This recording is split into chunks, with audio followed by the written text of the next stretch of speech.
Hello and welcome to Rock, Paper, Swords, the historical action and adventure podcast. My name is Matthew Harvey. And my name is Stephen A. McKay.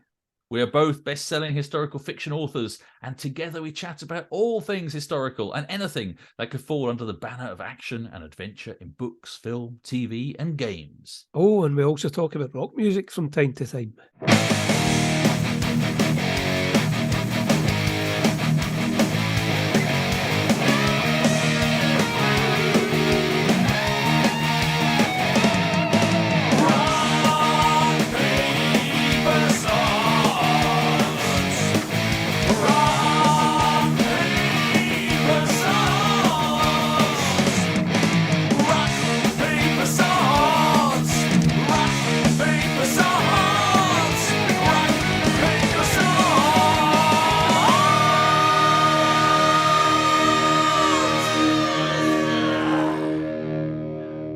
Ben Kane will need little introduction to many of our listeners, but here goes anyway.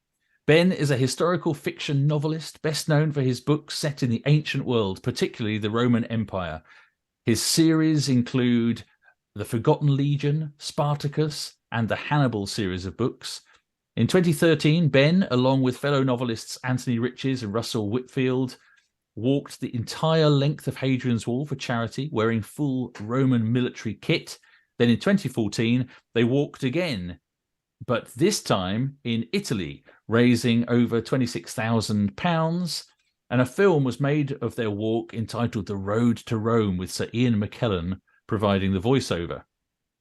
More recently, Ben has diversified into the medieval period with a trilogy of novels about Richard the Lionheart. His new book, published on the 25th of May this year, in 2023, is Napoleon's Spy, and marks a further time shift into the early 19th century. Welcome to Rock, Paper, Swords, Ben. Hello. Thanks, guys. It's great to be here. And obviously, I know you, Matthew, and I know you, Stephen, although I've never met you, but it's nice to meet you, even if it's only remote. So, yeah, thanks for having me. I'm looking forward to this. Good to have you here. So, we'll jump straight into it. What's Napoleon's Spy about? Great title, by the way. Thanks. I called it 1812. Maybe that was just being boring. And I was persuaded by my editor to change the name to try and drag in new readers who'd never heard of me and maybe didn't just want a book about war. So it's about Napoleon's disastrous invasion of Russia in 1812, which saw him lead an army of 500,000 men and nearly 150,000 horses into Russia, and it was a catastrophic failure, as many of your listeners will know. Very bleak in parts, especially the retreat, and so my main character, I wanted to make him as interesting as possible, so it wasn't all doom and gloom. So I have a half English, half Frenchman with a gambling addiction and a penchant for drinking wine, who's never fired a pistol. And he gets blackmailed into the French army as a courier, and ends up in this sort of grand epic campaign where he really doesn't want to be at all. So quite Flashman-esque, hopefully. And I'll quickly add that I only read about 2 Flashman novels in my teens, and I haven't read one since. So anything that's in there, I didn't copy it from George MacDonald Fraser. Everybody talks about these Flashman books. I'll have to read some of them. Everybody seems to have read them. Yeah, well, I only read a couple of them, and I didn't like Flashman. He's just this dick who gets away with everything. He's an anti-hero, isn't he? He's a dreadful. He's an anti-hero, and so I've created an anti-hero too, but hopefully a more likable one to people who think like me. But I mean, lots of people love Flashman, so it's like everything. People like some books and don't like others. Yeah. They were very successful, I believe. Yeah, they're very successful. He's a total scoundrel, isn't he? I mean, he's just horrible at every stage of every adventure. He does horrible things, and he's a coward and terrible, but everything turns out all right in the end. And there's a huge amount of historical research, though, in those books. He's like the Patrick O'Brien of the Napoleonic era, or sort of the later, I guess, late after Napoleon.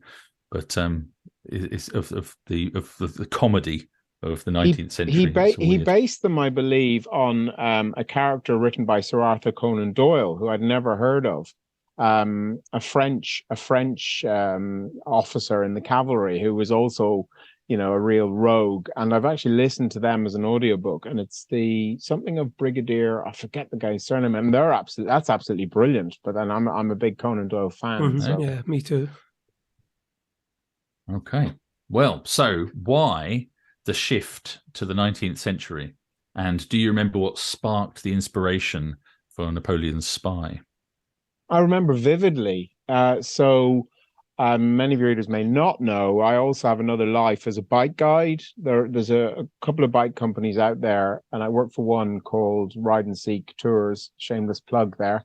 And they do these epic bike trips all over the world, which are usually 3 or 4 weeks in length, sometimes even 5 weeks in length, huge distances involved, sometimes 1,500 miles, 2,500 kilometers from Spain, I should say, through southern France over the Alps to Rome. That's called the Hannibal, and I did it in full in 2016, and I've been guiding on their tours ever since. And I was asked to do the first week of their Napoleon 3 or 4 years ago, and that used to be pre-Ukrainian war, used to be from Paris to Moscow. But they stopped going to Moscow because the wheel ruts and Russian roads are quite bad for bikes, and Russian truck drivers take no prisoners. And on one tour they ran, the riders refused to cycle in Russia because the truck drivers were so insane. So they went to St. Petersburg. Now they go to Estonia. Long story short, I read a couple of textbooks on Napoleon and that campaign, one of which I'd actually owned for about 7 or 8 years and never got round to reading, by a man called Zamoyski, a British historian of Russian extraction, I believe, who speaks multiple languages. And his book on this campaign reads like a thriller. It's the best nonfiction book I've ever read, and I literally couldn't believe the stories I was reading. But they're all referenced and cross-referenced from first-hand accounts, more than 150 of which survive. And you'll know, Matthew, and you as well, Stephen, the periods that you write about, there's frequently, a few pages if you're lucky, a chapter if you're better. Yeah. There's never a full book, pretty much. I once wrote 2 books on Spartacus, and there are 4,000 words describing him in Roman texts. Here I had 150 first-hand accounts, and there was no way I could read more than maybe 10 if I was doing well. So it was just like this ultra big seam of historical information, like hitting the mother lode in a gold mine or something. It was just mind blowing. That's probably too much information, though. I think I quite like the idea, like Spartacus. You can make a lot more stuff up then, and nobody can say you're wrong. Yeah. So you, both of you are probably you're exactly that feeling. You can get away with a lot more. And I've done both with my novels, with the Spartacus ones, obviously 2 novels, 4,000 words of historical text. But I've always been interested in history. It was probably my favorite subject ever, apart from love of animals, which led me to becoming a vet. But fortunately, there was this British gentleman. He wasn't an historian. I believe he was an art dealer or something. His name was Austin is his surname, and he spent 25 years drawing together in one volume all these first-hand accounts day by day. So you had Stephen Mackay is here on this day, and this is what he's doing, and this is what his diary said, and Matthew Harvey's here 40 miles away, and he's doing this, and Ben Kane's here, and so on. And you had the accounts of Caulaincourt, who was Napoleon's master of horse. So he literally handed him into the saddle every morning and put him to bed at night. And he was with Napoleon for the whole thing, including being in the sleigh with him when Napoleon left. And that book, which is 1,000 pages in size, I literally devoured and used constantly through the book. And I used that most. And it was like abbreviated for the best bits of all the first-hand accounts. Yeah. A guidebook for you. A guidebook. It was, honestly, if the man died, the author died in 2007 or something, sadly. And I've said this to so many people. If he was alive, I would have sent him a case of very expensive champagne, because he made writing my novel really easy. I've said to some people that it's basically a work of non-fiction with a fictional character thrown in. So Yeah. Right. Well, it sounds Yeah. good. I mean, the best. I haven't read it yet, but Ian Ross's. Ian Ross's. I can't remember the name of the book now. Battle The medieval Song. one, Battle Song. Yeah, that read to me like that, like sort of almost non-fiction.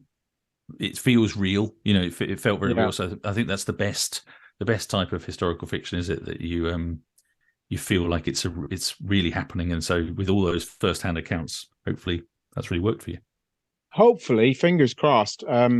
Like the last 7 or 8 novels, I consulted historians during and before it was submitted to the editor, and two Napoleonic academics read it. One of them, his sort of sphere of excellence is the Peninsular War, so he was very much, oh well, I don't know nearly as much about this as I'd like. But the guy is a PhD in Napoleonic Wars, so he couldn't find anything wrong.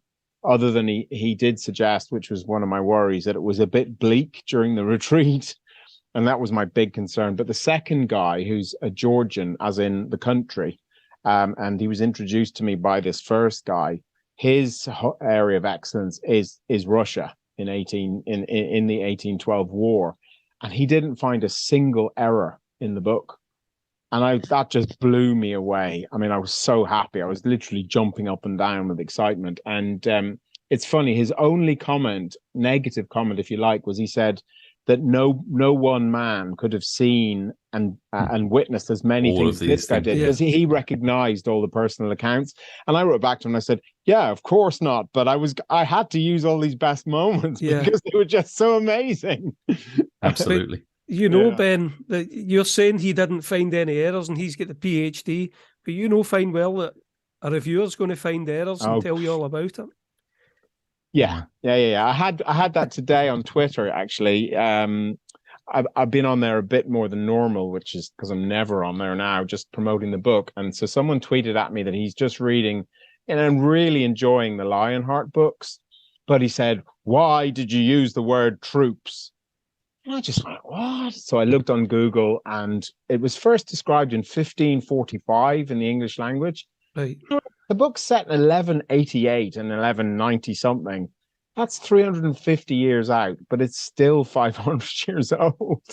Well, the thing, once you start quibbling about language, you think it's ridiculous because the whole thing's written in modern language, right? Yeah, it's not like it's not like that word was made up in America in the 1950s or something. It is an old word.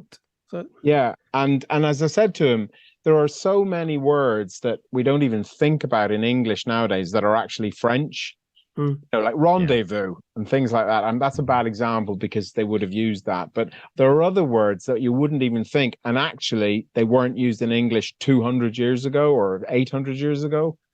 Yeah, anyway, he was cool about it. He just said that word really annoys him. And so, yeah.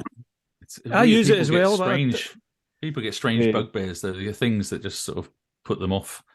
And it's just an individual thing, isn't it? Have either of you read Mary Renault's books? No. I'm sure I did, but it was so long ago that I don't remember it. Yeah, I mean, I've only came to them very late, 6-7 years ago.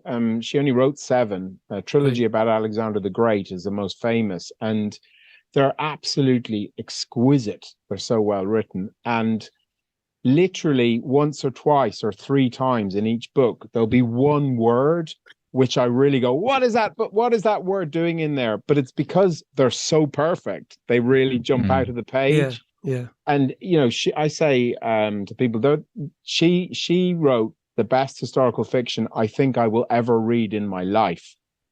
However many I read in the future, it's certainly by far the best. So thoroughly recommend them. Fire from Heaven is the first one about Alexander the Great. Yeah. Okay. Is Napoleon Spy the first in a series? Do you have many more planned? I approached it from a standalone point of view, right? But so many incredible things happened. So again, many of your readers will know that it was essentially the beginning of the lead up to Waterloo. So he came out of Russia with this shattered army and no horses, and the Germans he'd subjugated rapidly just went, "Hey, you're done," and they all rebelled against him. And the Russian Tsar just kept coming, didn't stop, kept coming for him. And so 1813, he fought all these rearguard battles in Germany and very nearly won, and very nearly won, and very nearly won. And if he'd had the horses and the men that he'd had in Russia, he probably would have. But there's this incredible rearguard campaign going back into France, ending with Waterloo, that screams out for at least one more book. Right. I'm not going to write that immediately. So for the moment, it's just standalone, because I'm deep into a Viking novel now. Well, that takes us nicely on to the next question, which is, I was going to say, you've done ancient world, you've done medieval, now the 19th century, and now you're doing a Viking Age novel. So, Yeah. I think you know the term Jaffra. Yes. Just another coined by Angus Donald. Coined by Angus Donald. So who is he also coined this. And so now we've got, Jaffra, which was just another effing Roman author back in the day. And friendly. now just another friendly Roman author. Well, now it's like we've got Jaffa now, or Jafva. So it's like just another effing Viking author. And all three of us and Angus Donald now are in that group as well, because he's doing a Viking series. So yeah, it's suddenly getting really popular, because when Giles Christian Robert Lowe, broke the mold, if you like, or broke the ground a good few years ago now, I couldn't get over how the Viking novel world didn't just explode like the Roman one did. Yeah, it was really weird. Maybe it's going to happen now. Yeah, well, maybe just when I'm moving away from it, maybe. Yeah. Well, it's funny. It's worth mentioning here that coming from Ireland, the Vikings were a huge thing in history when I was growing up, and the Romans never got to Ireland. So I was actually more attracted to the Vikings initially than the Romans. And it was 2002, I think that's right, the year. And I was standing outside of Waterstones in Newcastle upon Tyne, thinking I was going to write about the Vikings. And the first Uhtred novel by Bernard Cornwell was in the window, about like 50 of them. And I remember standing there going, "No, Bernard Cornwell's doing Vikings." Yeah, well, he stopped me writing The Serpent's Sword. I stopped writing that for like 7 years, because I'd already started writing it, and it starts in Bebenberg. Yeah. And I was like, "Oh, fuck, are you kidding me? What are you doing, Bernard?" But actually, that shouldn't have stopped us, because as you both know, obviously, when someone like Bernard Cornwell goes into a new time period, everybody climb on board. Copies, yep. Yeah, definitely. Yeah, I wish I'd just carried on then, ploughed ahead, but a few years later, we get them in the end. Yeah. What made you start writing historical novels in the first place, Ben? I know you were a vet, mentioned that. I'd imagine that was quite upsetting at times. I don't think I could do it, and seeing animals in pain and stuff like that. So I'd imagine you were probably quite happy to get away from that and become a full-time historical fiction novelist. Well, it's funny you mentioned that, Stephen. There is certainly an element of that truth to that, but it wasn't the mainstream job. I volunteered for duty during the foot and mouth disease outbreak in 2001/2, and because, like many of the Irish vets who were there, and South Africans and Aussies, we had a lot of large animal experience, whereas a lot of the vets from other countries were small animal. Right. We were quite used to rounding up cattle, so we ended up doing the killing and supervising the killing, and I did that day in, day out for months and months, 7 days a week, and it was horrific. I actually got PTS from it. Did a lot of drinking and to cope at the time, couldn't sleep and so on, and but I'd actually had the idea of writing novels for a couple of years in my head. I'd been backpacking around the world for 3 years, actually, just before Foot and Mouth, and seen a lot of places, been to a lot of amazing archaeological sites in Central and South America and Central Asia, and so on. And I had this idea for a novel that was never going to work. It was about a warrior or soldier who was reincarnated through time, fighting in all the biggest battles in history. That's been done, Ben. Yeah, probably. Ben Bova. We mentioned this the other week, actually. Oh, Ben really? Bova's Okay, well, there you go. he's got a character called Orion. Right. So if you look up those books, that's basically, from what I remember, that's what those Right. books are exactly about. But what put me off was I realized, the amount of research, you'd have to do this huge amount of research for every single each novel. one, yeah. Which is why I think some people write these big long series, because they're, readers like them, and it's also familiar and yeah, quick. once you're in there. Yeah. Yeah. So I decided not to do that. But when things calmed down, I was able to visit Hadrian's Wall, which I'd wanted to do for many years. And even though I lived in England, I'd never done it. So I visited pretty much every single site that I could. And I got this idea for a Roman soldier on Hadrian's Wall. And that was the first novel I wrote in 2003. And it got me an agent. But as he said, when I met him, all they did was fucking march. And I said, well, yeah, that's what Roman soldiers did. And he goes, yeah, but it's boring.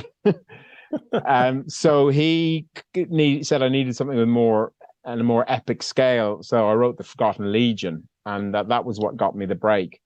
So yeah, that's how I ended up doing it. And I was lucky enough, my third novel, which was the third of the trilogy The Forgotten Legion began with, was a Sunday Times top 10 bestseller, and my career kind of took off, and I was able, on a bit of a wing and a prayer, about a year after that, to go full time. Couldn't quite afford it, but luckily my career continued to do really well, and I have been full time since December 2008, so quite a long time now. Yeah, 15 years.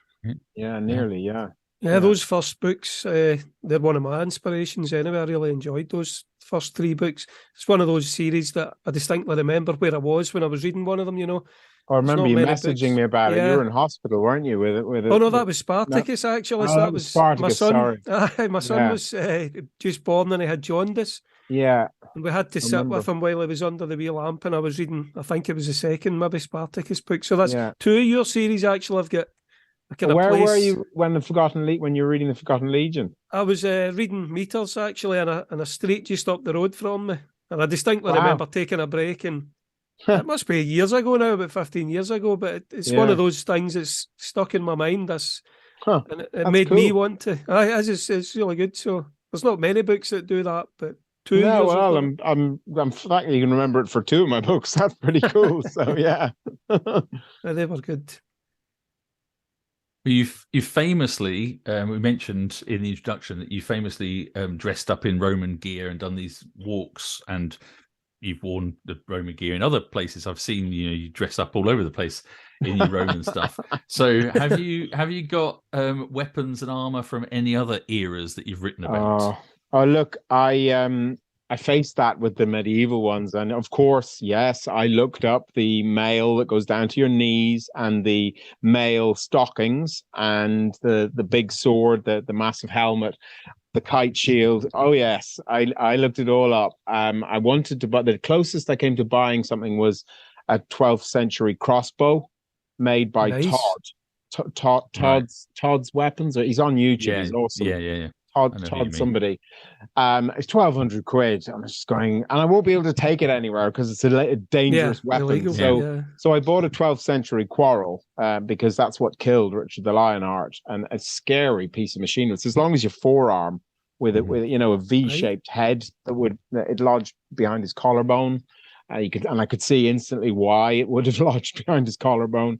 But then I moved on to the Napoleonic, and I mean, you as you may well know, if you buy good quality gear, you're looking at thousands of pounds for each period you're into, because everything's handmade.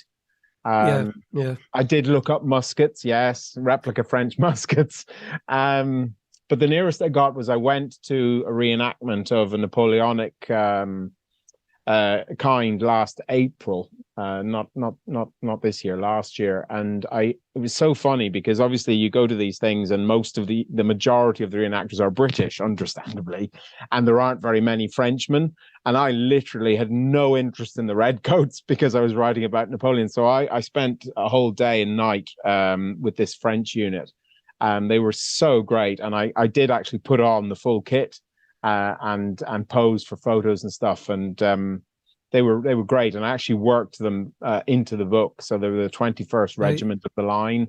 Worked them into the book in a few places, just mention of men around a fire and stuff. And then what was really fab was when the publishers were looking for cover images. Luckily, they're really on board with me, saying they've got to be accurate. So I liaised with the reenactment unit, and their official photographer gave us his gallery of photographs from an event they'd done. So I wasn't the one I was at, but the cover of the book is actually a shot that he took, and it's one of the guys I met, which is even cooler. So that's cool. Yeah, it's really nice, and I think it's one of the best covers I've ever had, if not the best. So I really like the cover, and I was going to actually ask about that. I don't know, it wasn't a question here, but I've been thinking when I looked at it about how you'd gone about that, because we were talking about covers. Stephen and I recorded an episode for the podcast the other day about covers, and I was thinking about that one when we were prepping for this talk and looking at the cover and thinking, I wonder where you did that, whether it was a photo shoot that was done specifically for the book. And so it's interesting to hear you say that it was taken. It wasn't, but I tell you, it was interesting. So the art department in the publishers bish-bashed around, and they'd come up with a few ideas, and they were good, but they weren't knockout good. And fortunately, there's an artist called Larry Rostand, and you probably know of. He's huge. I think he's American, and he had a free slot, and they booked him, and that's what he came up with. And it was just, like 2 divisions better than the previous ones. And they've actually booked him for the Viking novel for next year as well, which I'm really chuffed about, because as you both know, everyone knows who's a reader. You walk into a bookshop, or you're on Amazon or wherever you're supermarket looking at your books, and it's the cover that drags your eye first. Definitely. Mm-hmm. So, and they all kind of look the same nowadays as well. That's what we were saying in the episode. It's hard to stand out. It really is. Yeah, I mean, there's an inevitability to that. Do you want to? So, way back in the Hannibal series, my publisher tried to go kind of Game of Thrones with the cover of the hardback. And so not only did it mean that the first one didn't look like the second one, which was irritating, but it actually didn't work. Yeah, well, that's what we were saying. Readers don't really, they get confused. So generic is sometimes the best way to go. Yeah, and all the Second World War type books about nurses and midwives, and after Call the Midwife on TV, or the woman who's with her back to the camera, if you like, but you can't see her head. Yeah, Matthew mentioned that exact. And our books are blokes with guns and swords. Exactly, big shield. Yeah. So. It is hard not to be stereotypical, because it actually works. Yep. Yeah, but I think it just, you mentioned at the beginning, the title of the Napoleon Spy is a great title, because it really says. You think so. Yeah. Well, it is great, because I haven't read the book, but it tells you exactly the era you're in. It conjures up images of something. You think straight away, okay, this is going to be intriguing and exciting, and so I think that's exactly what you want in a title. I think the first line or 2 lines of my author's note says, yes, I know he's not a spy for Napoleon. He's actually a spy for the British, but the title's good. I hope you agree. That's it. I think to some extent, I think we as writers worry too much about things like the titles and the covers and things. And, we want it to be really perfect and make perfect sense, because some of my titles, I've suggested titles, and then the publishers come back and say, well, how about this? And why don't you change that? Well, this is better. And in the end, you sort of think, yeah, but it doesn't quite work. It doesn't quite make sense with the story. But it doesn't matter. It doesn't matter. Except for the reader who didn't like the word troops. He or she will send you an email going, he isn't actually a spy for Napoleon. You do realize? Yeah, exactly. Yeah. Well, I had 2 reviews for my book, Wrath of the Picts. And both the reviews said the title isn't a very good title, because the Picts aren't very wrathful in it, because the story kind of leads up. It leads up to the end bit where the Picts start to get angry. So it's kind of the next book where they're going to be wrathful. But I just really like the title. Slightly annoyed Picts. Yeah, exactly. Well, that's it. The Picts are getting angry. You couldn't use that as a title. So, but yeah, two reviewers did actually mention that. Oh my! I think there are so many people out there who have too much time on their hands. It's like when you put up a post about whatever, and the comments section starts to light up, and some of the comments are 2 and 3 and 4 and 5 paragraphs long, and I very rapidly go, I'm not interested enough to bother replying to this, so I just post really boring stuff. I don't try and get any way controversial because I'm not prepared to give the time to. I'd rather write my books. It's more fun. You get paid for it. Yeah. So, which of your characters is your favourite? Do you have a particular type that you really enjoy writing about? So, obviously, gladiators must be a lot of fun. Yeah, I was talking to someone about this the other day. When I wrote the Spartacus books, I had hardly any of it in the gladiator school or in the arena, and I'm kind of sorry about that now. But at the time, I was mad keen to rush into the war against the Romans because it was so incredible. So my first 8 or 10 books, I was very stereotypical and had really classic heroes who were really good guys or girls or whatever, and didn't get much wrong. And I've tried to become a lot more, have much more nuanced characters, because I don't know about you both, but the more books you write, it's nice to experiment, because otherwise it does become a bit boring. And so, but I have to say, Tullus, who's the veteran centurion in the trilogy I wrote about a horrific ambush on Roman legions in Germany in AD 9, which saw three legions wiped out almost to a man. Mm-hmm.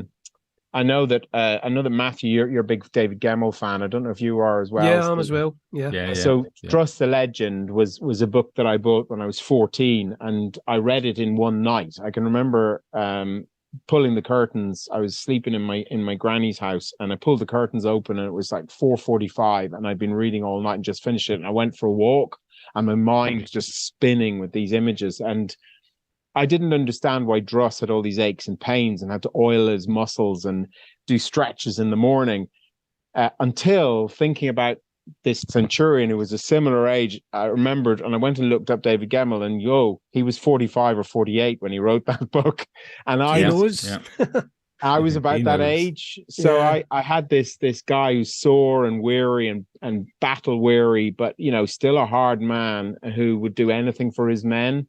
And he manages to save, I'm not giving anything too much away, he managed to save some of them, not very many, through this horrific experience. And I've written actually 4 novellas about him before. I just did one at Christmas last year about him when he was a teenager, afterwards, and so on. And I've had more love for Tullus through emails.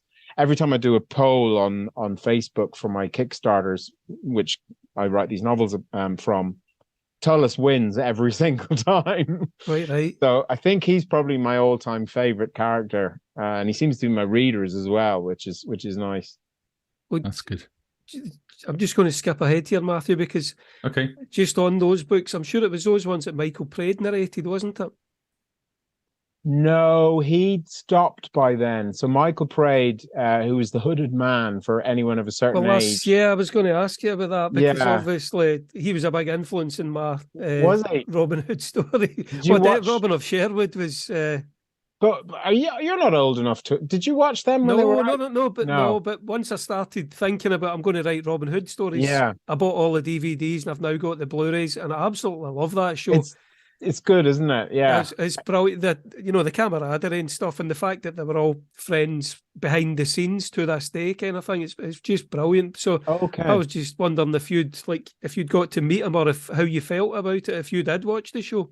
Oh, I love the show. So weird as it may sound, I grew up in a house with no TV. So my parents, we'd come back from Africa, and everyone had a TV when they got back, having left Ireland in the 60s, and they just decided they weren't going to have one. So I obviously knew about stuff that was on TV. And when I heard about this Robin of Sherwood, I used to cycle down to a friend's house. It was about a 4-mile cycle every Saturday afternoon to watch it. And he was, and he was good. He didn't care. He was just like, yeah, okay. And I bought the LP by Clannad, who are an Irish band. Yeah, it's a good album. Yeah. Brilliant album. And so way back, when the first audiobooks were being recorded, luckily, my books have been audiobooks right from the start. I got offered 3 names by Random House, and one of them was Michael Praed, and I literally went, Michael Praed!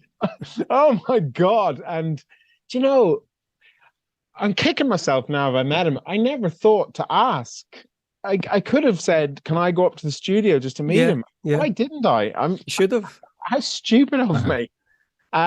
So he did 8. And then what happened was, I mean, I would have been happy for him to continue, but he's big he does a lot of acting in theaters still. Yeah. And he's really busy. And so what happened for a couple of years was he couldn't commit to do the audiobook in time for the release of the hardback because he was so busy with whatever play he was in. Yeah. And after, I think the 3rd year that happened, Random House just pulled the plug and just said, sorry, we need to do this audiobook because you're losing sales. So I've had that with the guy that does he's done all of my books to date, Barnaby Edwards, and he's great. Yeah. But the last couple of years, there's been he's really, really busy because he's really good, and and he's doing theatre and radio and TV and all this stuff. And every release, it's like he says we message each other, directly, and he says, I'm setting aside time to do your book, even though I'm too busy.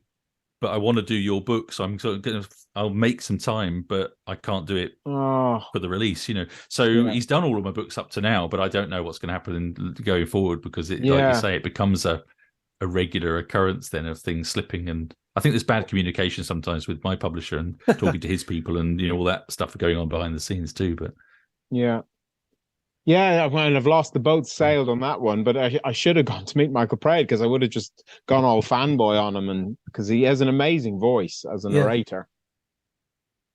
So it's interesting about how it's a little insight to people as well about how things work behind the scenes. All the machinery moving around behind the scenes, getting the right names in place, and how many months in advance they have to record these things to line up for the release dates. And yeah, so have either of you ever been to the studio when they're doing the recording? No, I haven't. But the very last thing that we've done, so Barnaby's still done all the books, but this one was late. So early on, before he actually recorded the book, I recorded for the first time, did the acknowledgements and the historical note in my latest book, A Forest of Foes. But I did that at home because I got this like the studio mic and everything here. So the producers contacted me. They got some app and they did it all through over the internet, and they did the producing whilst I was. So I had my headphones on. And they're telling me what to do and say, right now read this, and they're just getting me to read it all. Or do that line again. So it's difficult, isn't it? It's much more difficult. But from him, no, it's definitely hard. Yeah. Mm-hmm. Yeah, because I did that. I went up to the studio where so Phil Stevens has done my last 4. He's a friend. He's actually the director who filmed us on our Roman walk in Italy. A really, really good guy, Shakespearean trained actor who does different voices for different characters, which is not what some narrators do, but I really like his style. Yeah, that's good. I love the Lionheart books with him. Now, I get asked sometimes if you ever listen to one of your audiobooks, and I kind of, if I'm doing it face to face, just look at them and go, no, why would I listen to one of my own books?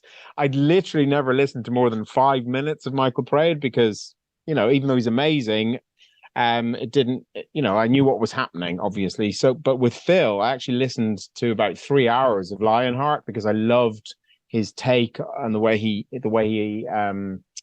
just approached each character, because I talked to him quite a lot about it, more than I'd ever done with another narrator. And really annoyingly, due to his dad being very ill, he hasn't been able to do Napoleon's Spy, but I'm very much hoping he'll be back next year because, I like him so much. I'd like him to be my narrator until I kick the bucket, basically. So, yeah. When you're self-published, if you do an audiobook, you have to listen to it.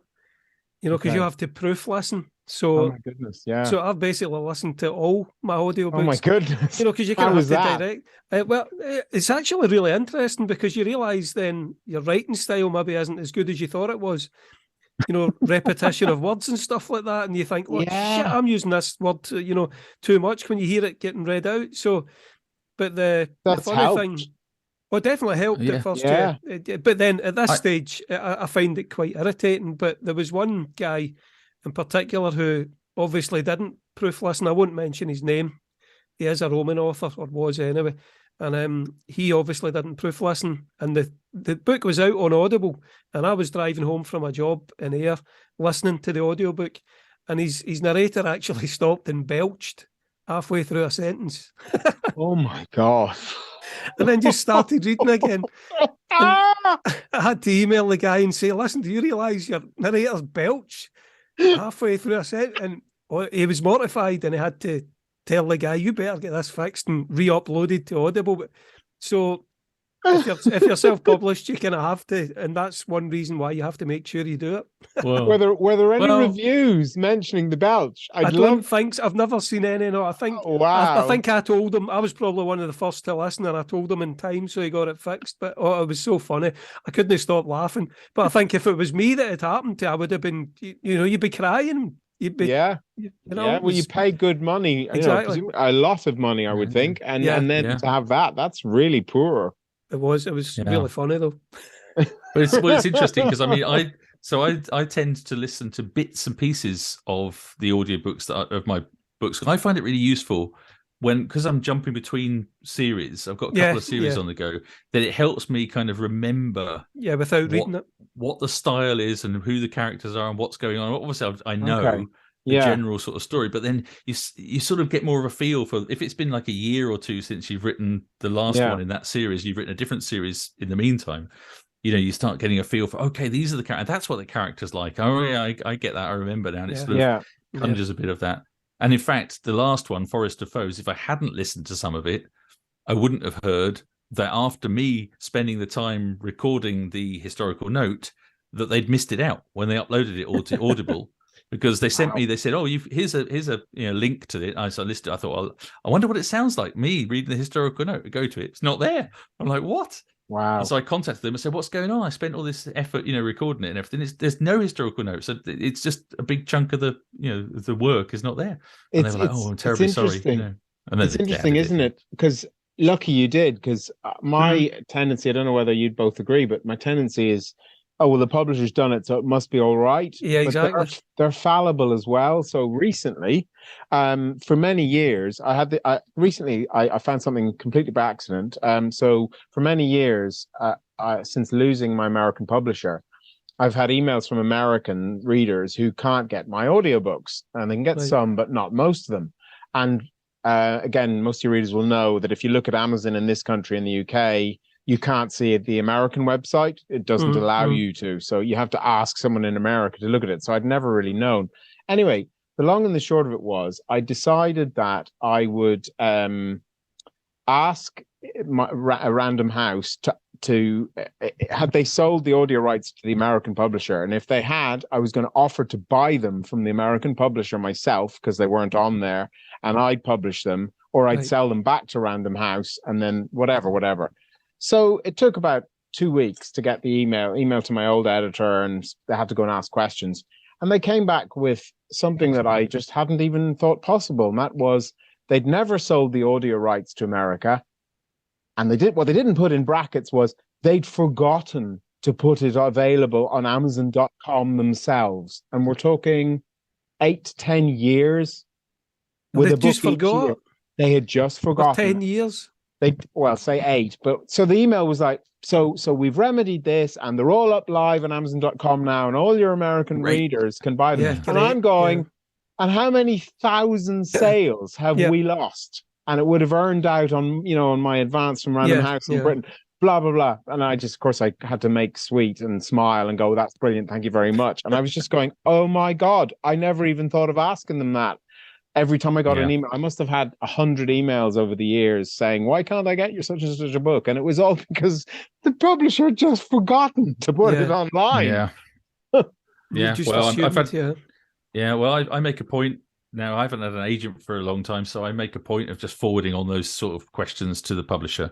And to be perfectly honest, now you're making me think about it. Often I don't get a decent response. So often they say, "Oh yeah, we'll look into it," and we'll send that to the right team or whatever to look at, and then I never hear anything ever again. So until the next person then goes, "Oh, I can't find your book in Barnes and Noble," or whatever it is, So prompts your memory, because you can't keep all that stuff in your head. You can't remember it all, So you shouldn't have to, should you? We shouldn't have to, So yeah. So back to the writing and everything. Well, we're talking about writing, but back to your books more specifically. And I know you talked about the cycling and doing. We talked about your walks and everything. So you do lots of research. And I know you like doing research trips. So what's your favorite research trip that you've done, and what's the most memorable moment? Oh my goodness. So COVID put an end to that, and I haven't managed to get back into them. I haven't yet been to Ireland, for example, just to look at some Viking stuff, which I need to do. But the most memorable have got to be in Italy, to do with Roman research. And so I'm going to say, although I did the entire circumnavigation of the Italian coastline in a week, like nearly 2,000 miles on the researching where Spartacus went and so on. But the single most amazing place I've ever been is Cannae.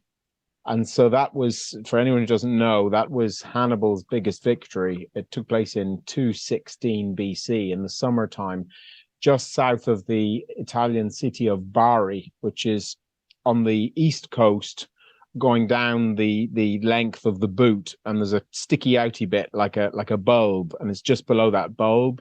So it's about 2/3 of the way down Italy, nearing the heel. And remarkably, that battlefield is in flat countryside, but there's a hill right beside it that you can go and stand on, and it's all still farmland. So you can stand on a hill looking at fields, almost no buildings, and know that this seismic battle, which involved about 140,000 men and tens of thousands of horses, and took a whole day to take place, when most battles were done and dusted within 2 or 3 hours. And there's nobody there. And there's a really rubbish museum, which kind of doesn't matter to me. But I asked an Italian archaeologist why, and he said, I won't try and do an Italian accent, but he just said, why would we have a fantastic museum at the site of the biggest defeat the Romans ever suffered? And I went, that's a good point. Good point. But for me, it was terribly atmospheric because of the knowledge that I had. I was writing a novel about it. I've actually been to it about 3 times. If I've been in the area and I'm like, oh, right, I'm just going to go to Cannae. It's got nothing to do with the book I'm writing. But yeah. Yeah. You can look that up on YouTube. I have a short 6-7 minute video on there about it. And I had terrible laryngitis. So I was croaking really badly. I think I've seen that. Have you seen one of the comments? So I said right at the beginning, I'm really sorry. I've got bad laryngitis, but I'm here, so I have to do this video. One of the comments says, your accent's terrible. Is English even your native tongue? You just couldn't make some of the comments up. Maybe it was a joke, but it wasn't put across as one. Well, it's funny you should say that, because I think it might have been the first time I'd heard your accent, and I'm sure I remember thinking, wait, he's Irish. Yeah, all right. Yeah, I mean, I don't know what I sound like, but it's definitely not Irish. It's just, So, do you want to ask? Sorry, no, it was just about the Viking book. So carry on. Yeah, I was going to say about the Viking thing. So, I was going to ask what next. But I know next is you're writing this Viking book. So, do you want to tell us a little bit about the Viking thing? And I suppose then, if you've got plans after the Viking book, if you know what's next after that, then that would be interesting too. But give us a quick. Yeah, sure. Thank you. So like you, Matthew, I have no agent. I fired my agent last year, and I did a new book deal directly with my publisher. And I offered them 3 books, and they wanted 4, which was amazing. So that guarantees my full-time authorship for another 4 or 5 years. And this Viking novel I'm writing, stealing Gandalf's name of Stormcrow, because the raven was sacred to Odin, and my publisher, my editor, was just Stormcrow, amazing title. So that's the working title. I wouldn't be telling people that, Ben. Somebody's going to steal that. Yeah. Nothing's new in this world, is there? Remember when I had The Road to Rome, was my 3rd book, and I don't do it anymore, but I looked it up on Amazon, and there's like 40 books called The Road to Rome. Yeah. So I just think don't worry about it. It's funny, we interviewed Ian Anderson of Jethro Tull fame. It's not out yet. The podcast, but we interviewed him on Monday, And he was saying about how he's paranoid about not using a title for a song or an album that's been used by anybody else. And I didn't have to. Wow. I didn't want to say to him that I don't think those things are copyrightable. There's millions of No, they're songs that not. have the There's same millions, title. yeah. No, they're But I not. didn't want to. I didn't want to argue with Ian Anderson, obviously. But I think maybe in the 70s it was. maybe. Right. But he was. He said he was like, he got a new album coming out, whatever, and he's like worried that somebody else is going to come and put an album out with the same name beforehand and things like that. Yeah. Right, so Stormcrow, I might steal it myself, Ben. You better. Yeah, I'll be writing a book quick. And it was Stormcrow. it's set in Ireland, so that's another thing. That was what I wanted to write about when back in the day when I decided not to because of the Uhtred novel in the window of the bookshop. So, what's brilliant for me is the fact that there are almost no novels set in Viking Ireland. They're all in England or they're all in Scandinavia. Mm-hmm. So, and what's really kind of just cool is that a massive Viking settlement was discovered only 16, 17 years ago, 3 miles from where I grew up. Wow. There's this settlement referred to in all the texts that survive, written down by monks, obviously, as they were at that time, and it's called Linduchel. And no one knew where it was, and it disappears from the oops, sorry, that's my phone. It disappears from the historical record around 950. And nobody knew where it was. And nobody really looked either. And then it's just one of those lovely, lovely stories. This amateur historian who he's an engineer who retired from his job, and he's a sculptor and an artist and loves history and lives in the area. And I've actually spoken to him and been emailed him, and he's given me all his notes and all his maps and so on. And he knows the area. And there's this little promontory that has a river looping around it, so it's almost like a U-shaped piece of land. And he just said to himself, "That's where the settlement is," because you put a rampart across the top of the U, and then which is what the Vikings used to do. So come in by ship, you can't be attacked, and you can get away quickly. And he got a bit of money together. A couple of big archaeologists from Dublin came. They got their ground radar, and the first time they looked, they found it, and it's as big as Viking Dublin. So it's an area of about 150 acres, and they found fire pits. They found evidence of smelting. They found bits of ship. They found rivets. The river's been dredged over the years. And so all along the surface of the fields by the river, you can find human bones, ship rivets. They found bones. They found combs, Viking combs. There's basically a Viking town there to be excavated. And another casualty of COVID was the Norwegian ambassador to Ireland in 2019. She came to visit the site, and she was just going, "Oh my goodness, it's incredible!" And she was going to give him 100,000 euros to start a dig. And then COVID hit. She got moved to some other country. Bang, gone. Oh, no. But it's all still farmland. So I haven't had a chance yet. But next time I go home, this gentleman, whose name's Micheál McKellen, lovely guy who I'll thank in my book, obviously, he's going to walk me around the fields. So I thought I can't not have the main character from nearly where I grew up in a real Viking settlement. Yeah. So he's half Norse, half Irish, and it's just this great story because the experience of the Vikings, or the Norse, as they should more correctly be known, was very different to England. So in England, it was very much the Norse against the English and against the Welsh and these big kingdoms and Alfred the Great and all that. In Ireland, you just had these peripheral settlements, very small settlements of Vikings, and then as it became Hiberno-Norse. And they intermingled and married the Irish really quickly. And you then, for a good couple of 100 years, would have Ireland was an island of small kingdoms, with a putative high king who wasn't really, just a title. And they were always fighting with each other, just like every other part of the world. And what you have are these wars where you've got Vikings on both sides and Irish on both sides. And so I'm just having a whale of a time writing it. Because it's hopefully quite different to what people are expecting. So I was reading something the other day about Ivor the Boneless. Mm-hmm. He died in Ireland. That's right. It's kind of weird. There was something like there's the Dark Vikings and the Light Vikings. Yes, that's And that right. was the old one, the ones that had been there for longer were the fair Vikings or whatever. And It was ones from Norway or Denmark. Right.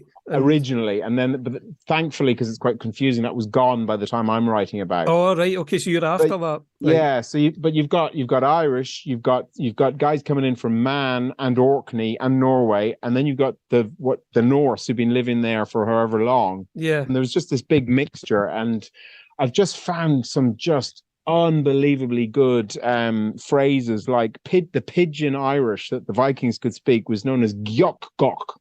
Giocgoc, and other things like I found in it was only an article about the presence or not of blacks in people of color in Ireland, and there's a couple of references to slaves, presumably from North Africa or further, and they were known as blue people. And the word in Irish when I was growing up for a person of color was it means a blue person. It's been changed now. Right. But interestingly, the word in Norse is blaman, which means a blue man. And so I've got a black slave who becomes part of this Viking crew. And as you may well know, there was a major find in Birka in Sweden. It was found about 100 years ago, but in 2017, an archaeologist looked at the find, which was an amazing warrior's find, spears, swords, armor, and so on. And what's kind of really ironic is that the archaeologist who looked at it 80 or 90 years ago just said, oh, well, it's a warrior. They didn't bother checking the skeleton, and it's a woman. Right, yeah. Proven in 2017. And so what I've got, again, many of your listeners may know about the men who went, the women who dressed as men and were in the Napoleonic armies. You've got it in the American Civil War. You've got it in the Royal Navy in the 1800s and other countries as well. Now, were they women who just wanted to have a life of war? Some of them may have been transgender. Maybe that's why they went dressed as a man. So I've got a transgender warrior as well. And I am just waiting for the negative reviews of he's got people of color, he's got transgender, he's all bollocks. Well, but it's not. It's all based on good historical information. The other one I've got is that I've got a shaman or a wizard. And generally they were women. They were known as vulvas. Yeah. But the male equivalent, who was called a godi, was effeminate and looked down on and was possibly gay. And all the words that refer to him are derogatory about someone who may be gay. So I've got a gay shaman as well. So have you? Wow. This is kind of fun. Me and Matthew were actually messaging something about this earlier. Were you reading The Children of Ash and Elm by any chance? 100%. Yeah. And I've been talking to Neil Price as well. So I've approached Neil Price, who also wrote The Viking Way. Two of the best textbooks I've it's a great book, that one, yeah. And I've asked him to read the book before it goes to print, and he's interested but super busy. So he said if he's got the time, he will, which would be amazing.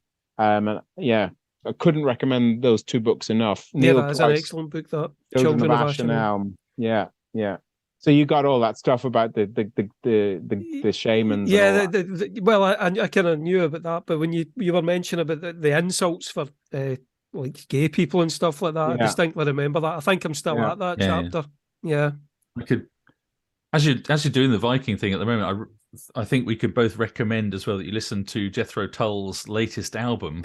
Oh, really? Which came out like 2 weeks ago. This is how we got him on. This was the Rökeflöte, and it's all about Viking mythology. Yeah, Norse the gods. mythology. Okay. My brother was massively into Jethro Tull in the 80s and 90s, and I could never get on with them. Right. Sorry, apologies. It'd be worth, from a perspective of the fact that you're doing the Viking stuff, each song is about one of the gods or one of the myths of the Vikings, and it's good. I mean, it's like the whole album's like 45 minutes or something, but I definitely think you get a kick out of it because lyrically it's interesting. It's got Icelandic woman reading stuff. Yeah, she's a vulva actually at the start. Yeah. I do like. Do you know the band Ward Runa, the Norwegian? Yeah, we've mentioned them before. Yeah, they're fantastic. I listen to their music a lot while I'm writing. Actually, it's very atmospheric. Yeah, not just even before the Viking novels. They're not quite heavy enough for me. I listen to more like Enslaved. You should try them. They're a Viking metal band. They're a bit more heavier with a bit more screaming and Okay. stuff, but they're very, very Viking, and they've got the chants and all this. So Wow. give them a Okay, try. Enslaved. Yeah, Yeah. I'll look them up. Thank you. Enslaved and Jethro Tull, rock flute. You love it. Yeah. I'll definitely give it a listen. Well, we probably run out of time, so we should move quickly on to our final regular slots that we have. And we always ask each of our guests the same couple of questions, although we didn't actually ask Ian Anderson because I think we thought he would tell us to fuck off. Yeah. Although he was very nice. He was very he was very nice. Always in the back of your mind, he was like, he might just explode here and just get angry. He did. Yeah, I don't know. Anyway, that's a whole nother thing. But so the first question is, what have you been reading and watching recently? So, aside from textbooks, you mean to do with the? Okay, yeah. I have to fess up here. I love reading, but I stopped when my kids were really small because I had no time. Mm-hmm. And then I got back into it, but my concentration has really suffered with the use of smartphones and the internet. And so I also have become a big fan of audiobooks. So I actually haven't read anything recently, as in a real book, but I've listened to books. So the most recent one, does it have to be the one I'm currently on, or can it be one that's just recent? Just give us a recent one. So the one I love autobiographies by Irish rugby players because I'm a huge rugby fan, and I'm listening to one at the moment which is really good by Keith Earls, who's a former winger. But there was one recently called Fuel, as in food or petrol, and it was by Sean O'Brien, who's a flanker for Ireland, and absolutely he was known as the Tullow Tank because he hit so hard, and he had a much shortened career because of horrific injuries. Like reading about him needing a potential hip replacement aged 32. But it wasn't just that. There were no holds barred. So Brian O'Driscoll's autobiography, for example, was quite airbrushed. I had a real feeling that it was, and then I know someone who knows him, and I got told, none of the bad stuff went in there. The good stuff. Yeah, but Sean O'Brien just laid it all out, and he was talking about rugby matches when he was a teenager, when he would literally, someone knocked his brother down, and he just ran over and literally knocked the guy out with one punch. And the ref didn't see the first punch, so just red carded him, and he was walking off. And he bent down and said, "That'll teach you, you fucker," like that, to hit my brother. And he's walking off the pitch, and then he heard a noise. He turned around, his brother was walking off the pitch. He'd been red carded as well. He said, "What did you do?" And he said, "I told the referee he was a wanker." And stuff like that really brings a book alive. Yeah. So that's what I've been. That's what I've listened to very recently, and then. Good quality TV. I'm a big Netflix and Prime fan. Netflix sometimes is better for new drama, and I just started last night The Diplomat. It's good. Which I'm really enjoying. I watched 1 and a bit episodes, but I'm a little bit wary because I saw a post on Facebook from someone I know. I can't remember. It doesn't matter. But they said that I think their husband had worked in the Foreign Office or something. And they were saying it's really inaccurate, which I didn't realize. It's obviously really inaccurate. Yeah. But as you watch it, I mean, I don't know, see what you think at the end of it. I think there's 8 episodes. Yeah. I watched it. I was on holiday last week, actually. We were away for a week, and my wife and I watched it when we were on holiday, sort of watched it in the evenings. Yeah. And I feel like often with these kind of things, it starts off very, very strong. By about the 3rd or 4th episode, I was like, okay, right, we kind of go around in circles. Oh, really? We've seen it all now. And because it was only 8 episodes, you kind of stick with it, but by the end of it, you sort of think well, you see what you think, but by the end of it, it felt like it was really stretched out. It could have been a movie, really, like, 3 episodes or something, but they stretch it out to 8, Yeah. Funny you mentioned that. I've got really ruthless. I don't know whether you do this, Stephen, or you, Matthew. There's so much on there, I can never watch what I want to. So if it starts tailing off in episode 3 or 4, I stop and go to Wikipedia and I read the plots for the end of it, and I save myself 4 or 5 hours. Yeah, definitely. Yeah. If it's And I also watched. Me and my wife now, we sit down and we can never agree on stuff. And when we do finally agree to watch something, we'll give it like 20 minutes. And if it's shit, we sort of turn to each other and go, Yeah, there's too much. There's too much stuff. Whereas in the past, you used to kind of, I think when there was less that. TV, you'd sort of just watch stuff and see where it went. But now if it's not grabbing you within it's got to be really good. This is. Have you watched Lupin, the French detective one? I watched the first episode. I didn't particularly like it. My wife loved it, but I didn't really like it. Oh, that's one of my favorites that I've ever seen. Is there subtitles? It was really popular. Yeah. It's this actor. They're based on a real set of novels about a gentleman burglar. I suppose a bit like the Pink Panther. But it's just beautifully done, and it's really consistently good as well. My kids really liked it too. Right. No, I've been watching The Night Agent actually all this week. Oh, that's very good. Oh, it was brilliant. That was really good. Yeah. That kept it going pretty much the whole way through. Yep. Yeah, really good. Yeah. But it's amazing how many of them don't, isn't it? They just make so much now. Yeah. Okay, so we'll on to the last two-part question. What have you been listening to? And do you listen to music when you write? And you obviously said Wardroom a bit. Yeah. So I'm glad you asked me that, because I wrote every novel to lots of music, generally the Gladiator soundtrack for about the first 5 or 6 years. Yeah, a lot of people have said that, yeah. Yeah, particularly apt if you're writing Roman novels. But then Manda Scott, who's a wonderful novelist, she's really interesting because she's actually a trained shaman as well. And we've seen this recently, yeah. So she's great to interview. She's a lovely person as well. And I remember seeing a post by her, or it was a comment on Facebook or whatever, that she never listens to music when she's writing. And I was intrigued. I went, oh, maybe I'm stopping my own creative flow. So I wrote 2 or 3 books with no music at all, but I've gone back to it. But it's not every day. So sometimes I write with nothing, and sometimes I write with music.